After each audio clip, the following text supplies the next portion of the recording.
এয়া আমি ধুবুৰী জিলাত অৱস্থিত মহামায়া মন্দিৰলৈ আহিছোঁ। এয়া প্ৰক্ৰিয়া নিৰ্মিত প্ৰকাণ্ড গছ এইডাল প্ৰক্ৰিয়া নিৰ্মিত। আচলতে শিল্পীৰ প্ৰকৃত পৰিচয় ইয়াত ফুটি উঠিছে। প্ৰতিটো দৃশ্যই মুক্তমান উঠিছে, জীৱন্ত হৈ উঠিছে। এই আপোনালোকে চাওক, এইডাল সাপ ইমান ধুনীয়াকৈ বনাইছে। অজগৰ সাপ। ইফালে হনুমানৰ মূৰ্তি আছে আৰু ভক্তসকলে আটাইবিলাক চাইছে। আৰু এই পাহাৰ বনাইছে, সকলোবিলাক দৃশ্যই সকলোবিলাক ফটোৱে জীৱন্ত যেন লাগে, সম্পূৰ্ণ জীৱন্ত যেন লাগে। এইবিলাক গছ যে দেখিছে, এয়া সঁচা গছ নহয়, পাকাৰ হয়, পাকাৰ বনাইছে। এয়া প্ৰকৃত গছ নহয়, কিন্তু আপুনি চাই ধৰিব নোৱাৰিব যে এইডাল গছ প্ৰকৃত গছ নে পাকাৰে বনোৱা গছ। এই দেখিছে নহয়, এই প্ৰকাণ্ড বৰগছ। আচলতে সঁচাকৈ ইয়াত আহি বহুত ভাল লাগিলে, বহুত ভাল লাগিলে। প্ৰতিটো মূৰ্তি জীৱন্ত ভাল লাগিছে। মই আপোনালোকক সামগ্ৰিক পৰিৱেশ দেখুৱাই আছোঁ। এয়া আন এটা মন্দিৰ, আমাৰ মেঘালী আৰু এয়া গাৰ্গী প্ৰদক্ষিণ কৰিলে চাই আছোঁ।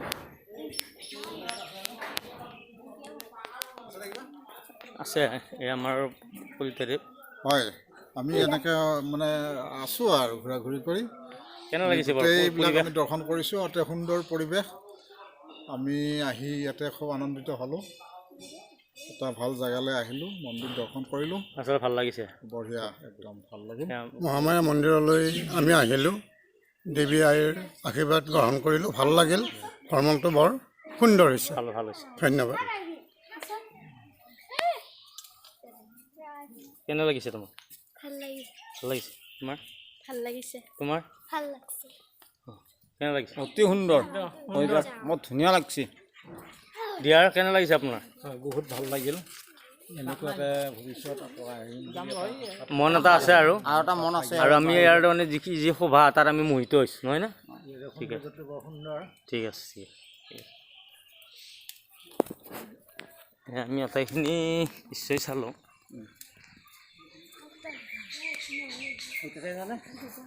এইটো ব্ৰহ্মা মন্দিৰ, ব্ৰহ্মা মন্দিৰ, এইটো ব্ৰহ্মা মন্দিৰ। ইয়াত আমাৰ বাথৌ মন্দিৰত আমাৰ ছোৱালীহঁত সোমাইছে। এয়া ব্ৰহ্মা মন্দিৰ, এইটো নৱগ্ৰহ মন্দিৰ। আটাইবিলাক মন্দিৰ একো এটা মূৰ্তিৰ তলত অৱস্থিত। সেইটো ইয়াৰ বিশেষ বৈশিষ্ট্য যেন আমি অনুভৱ কৰিছোঁ। এই প্ৰকাণ্ড অজগৰ সাপ, ইয়াতো এটা মূৰ্তি আছে, এইটো মা মনসা মন্দিৰ। হনুমানৰ মূৰ্তি সঁচাই ধুনীয়া, আমি মোহিত হৈছোঁ। কেনে লাগিছে আপোনাৰ? বঢ়িয়া, বহুত সুন্দৰ লাগিছে। ইমান দিনে শুনি থকা কথাখিনি সঁচাই ভাল লাগিছে। সঁচাই ভাল লাগিছে, ঠিক আছে।